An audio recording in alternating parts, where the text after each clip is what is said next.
Mapagpalang araw mga kapanabong, mga future sabungero. Welcome po ulit sa ating channel.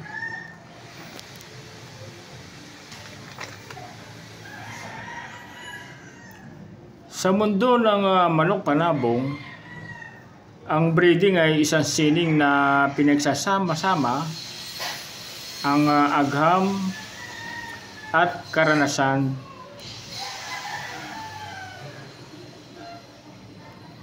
Sa video na ito, tayo ay mag-aaral ng isang makabagong kombinasyon, ang Asil Melsim Hatch. Iko-cross natin sa SBR Claret. Alamin natin kung paano ito magiging susi sa paglika ng kampyon.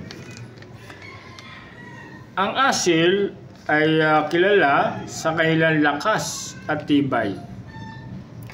Samantalang ang Melsim naman ay may dalang magagandang katangian mula sa kanilang linyada. Ano ang mga benepisyong may dudulot ng kanilang kombinasyon sa SBR Claret? Ang SBR Claret ay isang popular na line sa mundo ng manok panabong. Ang mga katangian nito na ginagawa itong isang magandang pagpipilian para sa breeding. Sa segment na ito, ang ating tatalakayin ay ang mga resulta ng pag-aaral sa Asil Melsim Hatch. Iko-cross natin sa SBR Claret. Ano ang mga positibong katangian na lalabas? Ano ang mga dapat pagbutihin pa? Ang breeding ay isang patuloy na proseso ng pag-aaral at pag-aangkop. Para sa mga bagong nagsisimula pa lamang sa pag-breeding,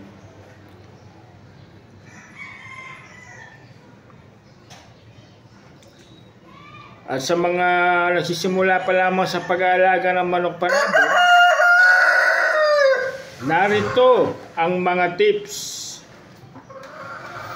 Number 1, kung kayo ay magbe-breeding, simulan nyo sa magandang foundation stock. Number 2, alamin ang mga katangian ng bawat linya o line o bloodline. Number 3, mag-ingat sa pagpili ng breeding pair.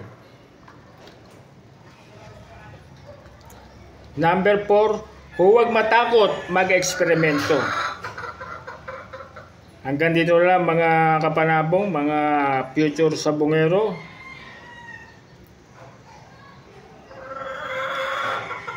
Sana lagi niyo po akong abangan para sa update ng aking breeding journey.